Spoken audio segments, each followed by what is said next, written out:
Hello, everyone. I'm Clark Datchler from Johnny Hates Jazz, and I am looking forward to playing BritFest this year. We're going to be on July the 6th, but the whole festival is 4th, 5th, and 6th. It's a great lineup, so hope to see you there. Hey Clark, it's amazing to see you again. How are you? I'm pretty good, Helen. How's life with you? Yeah, not bad, thank you. It's only been a few weeks since I last saw you at the Symphony Hall when you were supporting Go West. Yeah.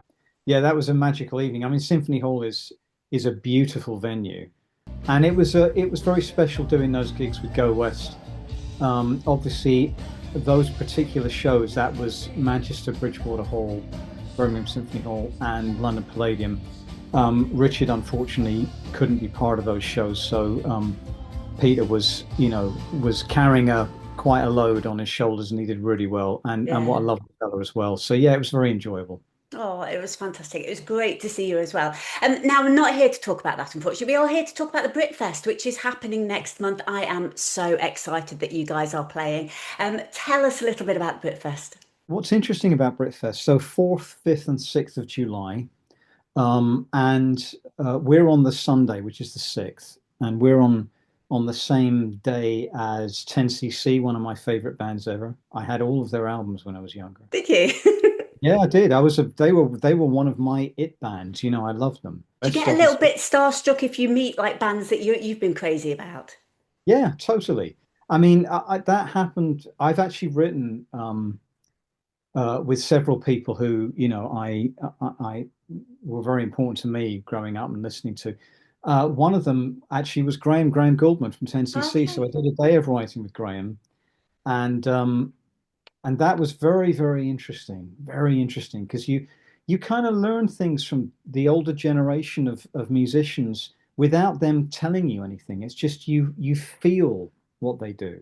I write a lot with Mike Rutherford for Mike and Mechanics, and that's the same. You just have to be in Mike's space writing, and it changes how I do things. And I love that. I don't ever want to be rigid in what I do. Um, but I wouldn't get that from the younger writers. I've tried it. It's not the same. You need the people with the experience. They're the ones with the wisdom, whether spoken or not, they have it. On some of the other days, it's really interesting. You've got talk about pan era. You've got Razorlight, Yeah. um, who I think are on the The Friday, Friday with Chesney um, Hawks. with Chesney Hawkes. Yeah, and I think Andrew Roachford. Roachford is on the Friday as Yeah. well. And I write a lot with Andrew for Michael Oh, Mechanics. Andrew's a current member, so I love Andrew. And then Saturday you've got UB40 headlining, yes. and in amongst all that you've got some great people like you've got Midger as well. You've got Tom Bailey from Thompson Twins, who we know quite well. So yeah, it's going to be cool. It's going to be really cool. At a festival like that, do you hang out backstage and chat to everybody, or do you prefer sort of your own space? And It really depends, actually. I like meeting people. I like meeting our comrades, our peers. But part of the issue is that we're not always there at the same time. And also for a vocalist, you can't be talking too much before a live yeah. show. I find that I need to really quieten down. And I'm a great talker. I'll just talk to anyone too much. And Mike, my colleague in Johnny HS, is always signaling to me saying, because you can talk yourself out of a voice. You can go on stage and you've done so much talking that you lose your voice after half an hour. So that's really that they're the deciding factors. If there's enough time and space, yeah, definitely hang out and chat with people. One thing I loved when I saw you guys in Birmingham was the fact that you got off the stage and you came down, you were amongst the crowd and you were singing amongst everybody. That was amazing. Can we expect that at Britfest? I don't know. There, I do actually get go out into the crowd at our own gigs a lot. If it's a Johnny Hayes jazz gig, I mean, we did our own headline tour last year, and I was all over the place at some gigs, and it's very funny. It's Yeah. a lot of We fun love when you it. go. The audience love it. It's fantastic. Yeah, I love it too, but it's got to logistically work. So we'll have to see with BritFest. We're doing our own tour again in October, and it culminates with a show at Union Chapel on October the 24th. And I imagine that's going to be a great place to go out into the audience, and usually I'll do. No, actually, I won't tell you which song I do it with. There's one particular song which goes down really well that I do that with. But Are you not yeah, scared of getting kind of grabbed and felt by all the women?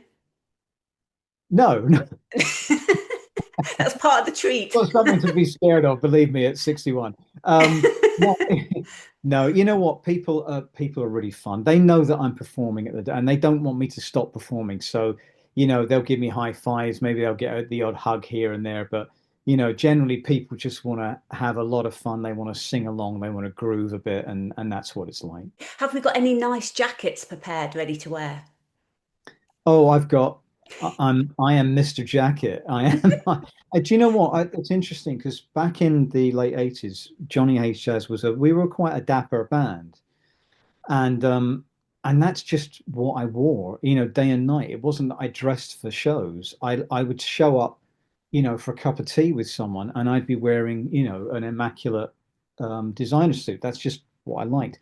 And I left that behind for quite a while, and recently I've returned to it. So I have quite an assortment of Alexander McQueen jackets. So I'll wear one of those, I'm sure, for the gig. Fantastic. It really suits you. And I saw all the comments about it, which I thought were wonderful. Now, BritFest has got loads of things going on. They've got hot tubs, they've got firewalking, they've got a world record conga event. Is it conga? Is it the conga? It is the It conga, is the isn't it? conga, Yeah, yeah. yeah. They've got like loads of stuff going on. Might you kind of put a cap on, some shades, and have a little wander? It's funny you should say that about the world record conga attempt. I was with some Argentinians the other night. My wife is from Argentina, and they at every wedding rather, they do what they don't call it the conga. They have their own version of it. And I was trying to explain to them, well, we do that too. And at BritFest, we're going to try and break the world record. So I said, I'm going to go out there and help them break it. We've got Are to you do are it. you going to do it?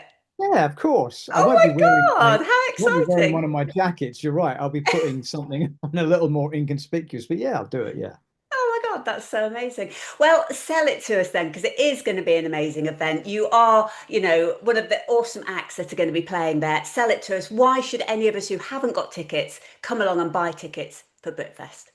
Do you know what? It's really simple. If you love really good songs and you love really good records and you like celebrating music as an integral aspect of your life, and it's not just a little bit of entertainment here and there amongst other forms of entertainment. I'm now addressing certain generations here. They know what I'm talking about. Just come and live and breathe it. I mean, it's going to be really uplifting. I think these kinds of festivals, more than anything, are uplifting. And let's face it, life is tough for a lot of us right now. And something like this kind of brings us all together. And it is that togetherness that I think we all feel. And you've got to know that this is true behind the stage as well. This is true backstage and for everyone in the audience and on stage. There's a great sense of togetherness and it's very positive energy. And that's what we need right now. So that's why you should come. What a fantastic answer. We can't wait to see you at BritFest. Thanks so much for chatting to me. Thank you, Helen. Take care.